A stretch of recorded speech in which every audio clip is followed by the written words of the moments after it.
پیش از این که این ویدیو را تماشا کنید بهتر است یک قلم و کاغذ بردارید و تعداد دفعاتی که در طول دیدن این ویدیو خمیازه می کشید یادداشت کنید.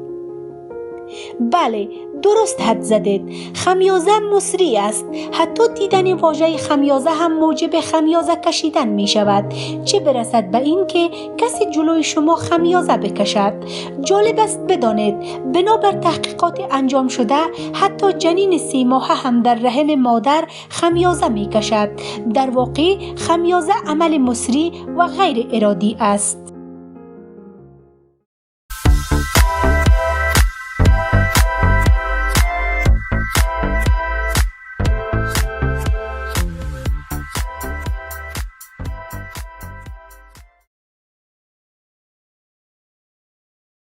سلام به همه مخاطبین کانال دانستنی های طبی.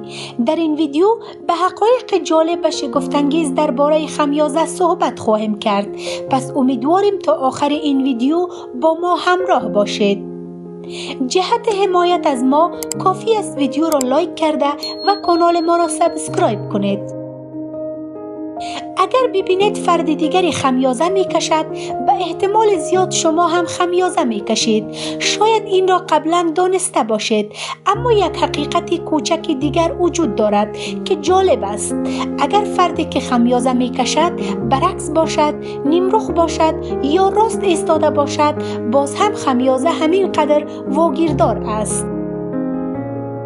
صدای آه مانند خمیازه برای تحریک یک فرد نابینا به خمیازه کشیدن کافی است. کودکان به خردسالی 2 سال وقتی دیگران خمیازه می کشند به طور غریزی خمیازه می کشند. خمیازه ویژه انسان ها نیست. خمیازه در خوک ها، میمون ها، تمساح ها، مارها و حتی بعضی ماهی ها هم دیده شده است. مدت زمان متوسط خمیازه تقریباً 6 ثانیه است.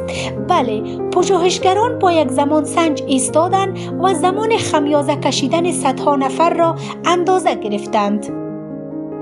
خمیازه نصفه وجود ندارد. سرکوب کردن خمیازه حس ناگوار ایجاد می کند، البته به مدت کوتاه.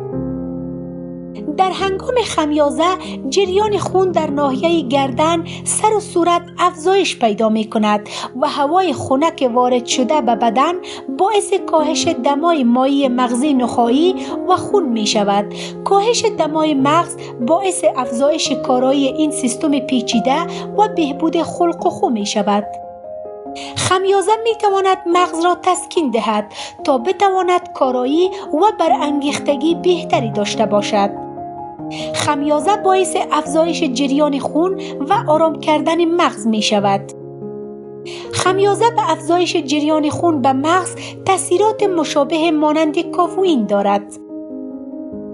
خمیازه مشکلات گوش و درد گوش و مشکلات مربوط به گوش و شنوایی را کاهش می دهد و جریان اکسیژن در مغز را افزایش می دهد. خمیازه باعث وارد شدن اکسیژن بیشتر به بدن می شود.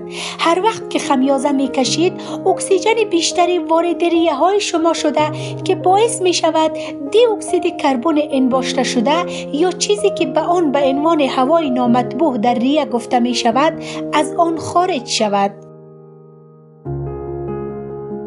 وقتی دندانهایتان روی هم قفل شده است تقریبا فرو نشاندن خمیازه غیر ممکن است. باور نمی کنید؟ پس خودتان امتحان کنید. جهان سپاس از همراهی شما. جهت حمایت از ما کافی است ویدیو را لایک کرده و کانال ما را سابسکرایب کنید و علامت زنگ را فشار بدهید تا از ویدیوهای جدید ما آگاهی حاصل کنید.